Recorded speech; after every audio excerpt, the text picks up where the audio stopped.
Iran যুদ্ধের কারণে বিশ্বের 3,20,00,000 মানুষ চরম দরিদ্র হবে, সতর্কতা জানালো জাতিসংঘ।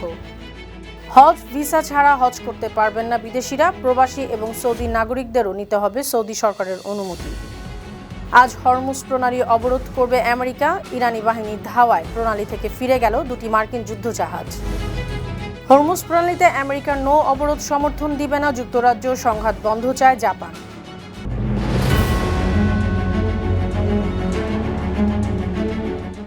শুনছিলেন সংবাদ শিরোনাম। সবাইকে স্বাগত জানাচ্ছি বিশ্বজুড়ে প্রতিদিনে। ইরান যুদ্ধের অর্থনৈতিক অভিঘাতে বিশ্বের 3,20,00,000 মানুষ চরম দারিদ্র্যের অতল গহ্বরে তলিয়ে যেতে পারে, এমনই সতর্কতা জানিয়েছে জাতিসংঘ।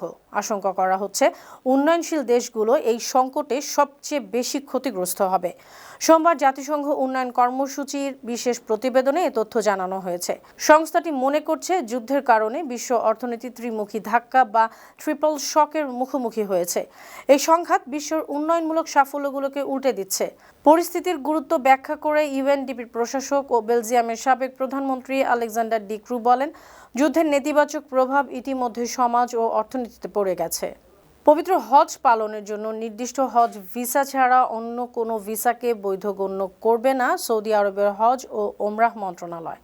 রোববার বিবৃতি দিয়ে মন্ত্রণালয় জানিয়েছে, হজ পালনের জন্য সরকারিভাবে অনুমোদিত একমাত্র বৈধ উপায় হবে হজ ভিসা। এ সিদ্ধান্তের কারণে ভ্রমণ ভিসা, ট্রানজিট ভিসা, ওমরা ভিসা কিংবা ট্যুরিস্ট ভিসাধারীরা হজ করতে পারবেন না। হজ করতে হলে সৌদি নাগরিক ও প্রবাসীদেরকেও নুসুক অ্যাপ্লিকেশনের মাধ্যমে অনুমতি নিতে হবে। প্রতি বছর হজ মৌসুমে বিভিন্ন অসাধু চক্র সাধারণ মানুষকে বিভ্রান্ত করে অবৈধভাবে হজে পাঠানোর প্রলোভন দেখায়। এ প্রতারণা কঠোরভাবে দমন করতে এসব উদ্যোগ নেওয়া হয়েছে। সৌদি মন্ত্রণালয়ের নির্দেশনার ব্যত্যয় ঘটলে আইনি জটিলতা হবে। সোমবার থেকে ইরানি বন্দরগুলো অবরোধ শুরু করবে আমেরিকা, তবে হরমুজ প্রণালী দিয়ে অন্য দেশে যাতায়াতকারী জাহাজ চলাচলে তারা বাধা দিবে না। মার্কিন সেন্ট্রাল কমান্ড জানিয়েছে, ইরানি বন্দরগুলোতে অবরোধ বাংলাদেশ সময় রাত 8টা থেকে শুরু হবে। এ ব্যাপারে মার্কিন প্রেসিডেন্ট ডোনাল্ড ট্রাম্প বলেছেন, হরমুজ প্রণালী খুলে দিতে ইরান রাজি না হয় তিনি এমন নির্দেশ দিয়েছেন। তিনি হুঁশিয়ারি জানিয়ে বলেছেন, মার্কিন নৌবাহিনী তাদের উপর হামলাকারী ইরানিকে উড়িয়ে দেবে, ইরানকে টোল প্রদানকারী জাহাজও আটক করবে। অন্যদিকে ইরানের রেভলিউশনারি গার্ড কোর জানিয়েছে, হরমুজ প্রণালীতে কোনো সামরিক জাহাজ প্রবেশের চেষ্টা করলে যুদ্ধবিরতির লঙ্ঘন হিসেবে গণ্য করা হবে। পারস্য উপসাগরের প্রবেশ মুখ হরমুজ প্রণালীতে মার্কিন নৌবাহিনীর 2টি গাইডেড মিসাইল ডেস্ট্রয়ার যুদ্ধজাহাজ প্রবেশের চেষ্টা করে ইরানি বাহিনী ধাওয়ায় ফিরে গেছে। ইরানের রাষ্ট্রীয় সংবাদ মাধ্যম প্রেস টিভি জানিয়েছে, মার্কিন নৌবাহিনী ইলেকট্রনিক্স ওয়ারফেয়ার এবং অটোমেটিক আইডেন্টিফিকেশন সিস্টেম বন্ধ রেখে ইরানি বাহিনীর চোখ ফাঁকি দিতে চেয়েছিল, কিন্তু ইরানের নজরদারি ব্যবস্থা ইউএসএস মাইকেল মার্ফি ও ইউএসএস ফ্র্যাঙ্ক ই পিটারসন নামের আর্লে বার্গ শ্রেণীর যুদ্ধজাহাজ দুটিকে ট্র্যাক করে ফেলে। পরে ক্রুজ ক্ষেপণাস্ত্র সিস্টেমের মাধ্যমে টার্গেট করে। ঘটনার সময় ইসলামাবাদে ইরান ও যুক্তরাষ্ট্রে আলোচনা চলছিল। এ কারণে ইরানি বাহিনীর ডেস্ট্রয়ার দুটিকে চলে যাওয়ার আলটিমেটাম দেয়। আলটিমেটাম অনুযায়ী ডেস্ট্রয়ার দুটি চলে যায়। ইরানের উপর মার্কিন প্রেসিডেন্ট ডোনাল্ড ট্রাম্পের ঘোষিত নৌ অবরোধের হুমকিকে সম্পূর্ণ অযৌক্তিক ও হাস্যকর বলে অভিহিত করেছেন দেশটির নৌবাহিনীর প্রধান রিয়ার অ্যাডমিরাল শাহরাম ইরানি। রোববার তেহরানে তিনি বলেন, মধ্যপ্রাচ্যে মার্কিন সামরিক বাহিনীর প্রতিটি পদক্ষেপ ইরানের সাহসী নৌসেনারা কঠোরভাবে নজরদারি করছে। ট্রাম্পের হুঁশিয়ারি মার্কিন বাহিনীর লজ্জাজনক পরাজয় আড়ালের চেষ্টা। ইরানি আরও বলেন, চাপিয়ে দেওয়া যুদ্ধে মার্কিন বাহিনীর শোচনীয় পরাজয়ের পর ইরানের বিরুদ্ধে নৌ অবরোধের হুমকি শুধু হাস্যকরই নয়, মার্কিনীদের দুর্বলতা প্রকাশ করে। হরমুজ প্রণালীতে আমেরিকার নৌ অবরোধে কোনোভাবেই সমর্থন দিবে না যুক্তরাজ্য। সোমবার বিবৃতি দিয়ে এই সিদ্ধান্ত জানিয়েছেন ব্রিটিশ প্রধানমন্ত্রী কিয়ার স্টারমার। তিনি সাফ জানিয়ে দিয়েছেন, চাপের কাছে নতি স্বীকার করে ব্রিটেন ইরানের সঙ্গে যুদ্ধে জড়াবে না। স্টারমার আরও বলেন, হরমুজ প্রণালী সম্পূর্ণ উন্মুক্ত রাখাই ব্রিটেনের প্রধান লক্ষ্য। গত কয়েকদিন ধরে লন্ডন এ জলপথের নিরাপত্তা নিশ্চিত করতে কূটনৈতিক প্রচেষ্টা চালাচ্ছে। অন্যদিকে জাপানের মন্ত্রিসভার মুখ্য সচিব মিনোরু কিহারা জানিয়েছেন, হরমুজ প্রণালীতে কোনো সামরিক কার্যক্রমে অংশ নেওয়ার বিষয়ে টোকিও কোনো সিদ্ধান্ত নেয়নি। তারা সংঘাত বন্ধ এবং নৌ চলাচলের নিরাপত্তা নিশ্চিতের বিষয়টি গুরুত্ব দিচ্ছে। মার্কিন প্রেসিডেন্ট ডোনাল্ড ট্রাম্পকে পদ থেকে সরিয়ে দেওয়ার দাবি জানিয়েছেন আমেরিকার কেন্দ্রীয় গোয়েন্দা সংস্থা সিআইএর সাবেক পরিচালক জন ব্রেনান। তিনি বলেছেন, প্রেসিডেন্ট শারীরিক বা মানসিকভাবে অযোগ্য হলে মার্কিন সংবিধানের 25তম সংশোধনীতে তাকে সরিয়ে দেওয়ার বিধান আছে। ডোনাল্ড ট্রাম্প এই সংশোধনীর সবচেয়ে উপযুক্ত উদাহরণ। বারাক ওবামা প্রশাসনের সাবেক এই CIA প্রধান গেল শনিবার MS নাও টেলিভিশনে সাক্ষাৎকারে বলেন, ট্রাম্প মানসিক ভারসাম্যহীন, এটা স্পষ্ট। ট্রাম্পকে ক্ষমতায় রাখা মানে বিশ্বের সামনে চরম বিপদ ডেকে আনা। এদিকে হরমুজ প্রণালীতে মার্কিন নৌ অবরোধ ঘোষণার কারণে বিশ্ব অর্থনীতির জ্বালানি সংকট মোকাবেলায় ব্যাপক পদক্ষেপ নিয়েছে জার্মানি। দেশটির চ্যান্সেলর ফ্রিডরিখ মার্চ জানিয়েছেন, দাম নিয়ন্ত্রণে আগামী 2 মাসের জন্য দেশটিতে পেট্রোল ও ডিজেলের উপর কর কমানো হবে। প্রতি লিটার ডিজেলে প্রায় 17 ইউরো সেন্ট কর কমানো হবে। অন্যদিকে এ পরিস্থিতিতে চরম উদ্বেগ প্রকাশ করেছে চীন।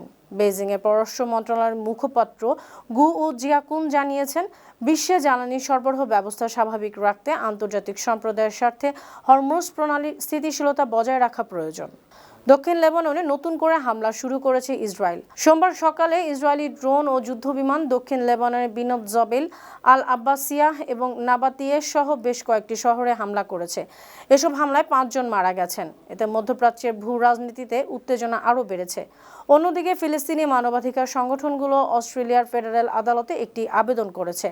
আবেদনে ইসরায়েলে অস্ত্র রপ্তানি সংক্রান্ত নথিপত্র প্রকাশে দেশটির প্রতিরক্ষা মন্ত্রীকে বাধ্য করার অনুরোধ জানানো হয়েছে। সংগঠনগুলো জানতে চায়, অস্ট্রেলীয় অস্ত্র বা প্রযুক্তি কোনোভাবে মানবাধিকার লঙ্ঘনে ব্যবহৃত হচ্ছে কিনা। পোপ চতুর্দশ লিওর কড়া সমালোচনা করেছেন মার্কিন প্রেসিডেন্ট ডোনাল্ড ট্রাম্প।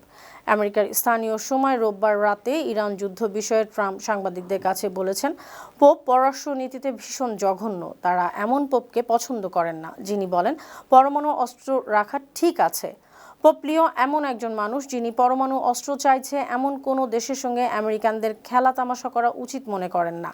এ সময় ট্রাম্প জানিয়ে দেন তিনি পোপ লিওর ভক্ত নন। গেল সপ্তাহে যুক্তরাষ্ট্র ইসরায়েলের ইরান যুদ্ধ নিয়ে ট্রাম্পের কঠোর বক্তব্যের তীব্র নিন্দা জানিয়েছিলেন পোপ লিও। ইসরায়েলের প্রধানমন্ত্রী বেনিয়ামিন নেতানিয়াহু বলেছেন, তারা ইরান ও তার আঞ্চলিক মিত্রদের বিরুদ্ধে যুদ্ধ চালিয়ে যাবেন।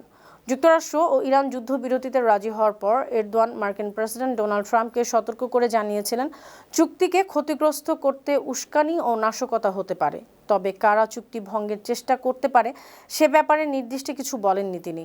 শনিবার এরদোয়ানের সতর্কবার্তার জবাবে নেতানিয়াহু এক্স পোস্ট বার্তায় অভিযোগ করেন, এরদোয়ান ইরানকে সহযোগিতা করছেন।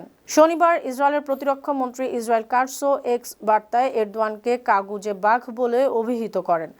প্রসঙ্গত, তুরস্ক ইসরায়েলে কড়া সমালোচক, তবে মিশর ও পাকিস্তানের সঙ্গে মিলে যুদ্ধবিরতির কূটনৈতিক তৎপরতা চালাচ্ছে।